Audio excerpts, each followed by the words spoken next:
All right, so iOS 26.3 Beta 3 has now been out for a couple of days, and I want to give you our takeaways and let you know if it's worth updating. I'm going to break down how the performance has been in real world use, and of course, how the battery obviously is holding up, since we know Beta 2 and 3 for iOS updates have not historically been the best.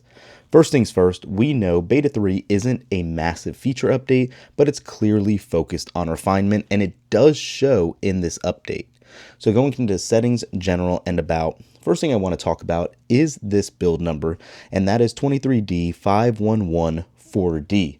The D is actually the exact same build number we had from Beta 2.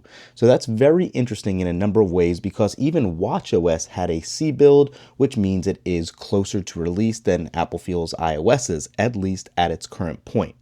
Now, having said that, even though the builds match, I can say performance has actually been noticeably smoother compared to Beta 2, jumping around, kind of looking through all of your control center and going into the different apps has been very good and very smooth. As you can see, it has been very responsive and haven't seen many hiccups, whereas I'd see some drop frame rates and stutters along the way.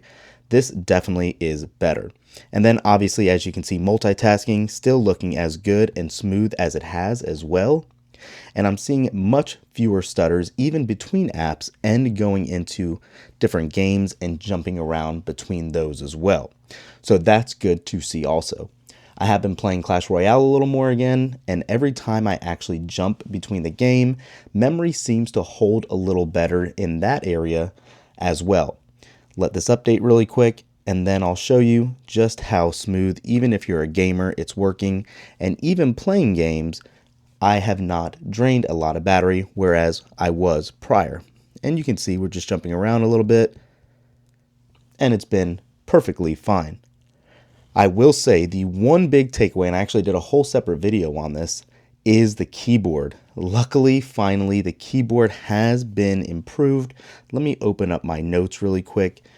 If you missed that other video, I am so happy to see this is improved all around, not just predictive text, not just swiping to text, but actually voice to text as well. So if we go ahead and go down here, happy Wednesday, everybody. How is it going? Is there anything we need to do today? There are some new IKEA speakers I want to review. Maybe we should go check that out. You can see just how correct it worked. There was no issues there, no stutters, and it was pretty fluid. And then actually just the predictive text as well. Hey, I'm not sure. Works pretty well. And then, how are you doing? You can see it is actually working like it used to back in the day. So the keyboard alone is worth this update to me. I was having plenty of issues where the keyboard right here, the predictive text line, wouldn't even show up in between messages and notes and all that. It has not occurred but a single time since we've updated. So that is actually super good. Typing's feeling more accurate, and those lag issues that were there also seems to be reduced. I haven't experienced any random app crashes either, and heavy apps like video editing and even using the camera in general has launched seamlessly without any issue. Now, as far as battery life goes, as you can see, we started recording this about 4 minutes ago, and we are still at 100%.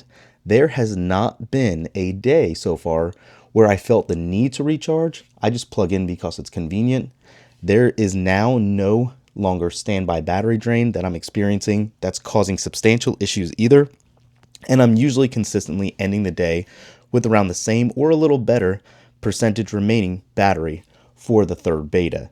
That said, it is still a beta, battery life isn't perfect, and nothing I think has still touched iOS 26 when it was first released, even on the 17 Pro Max that has the best battery life on an iPhone. So take that for what you want, but I do think the trend is heading in the right direction. Now, should you actually update? That's the best question here, and the answer is always yes if you're already running iOS 26.3 Beta 2. Once you do that, you will see improvements all around like we just discussed. However, if you are not on the beta, I don't see a reason for you to rush to want to install this one. This is one that could wait. 26.4 is on the horizon, and that is going to be a big one with a ton of features that you probably will want to update the beta to. As far as that too, let's go ahead and talk about release schedule again. Today is Wednesday the 28th. I do feel that in the next week or so probably February 2nd, we should be receiving the next beta, if not the RC. I do truly feel like since this is behind schedule, there's not going to be a public release in January, obviously.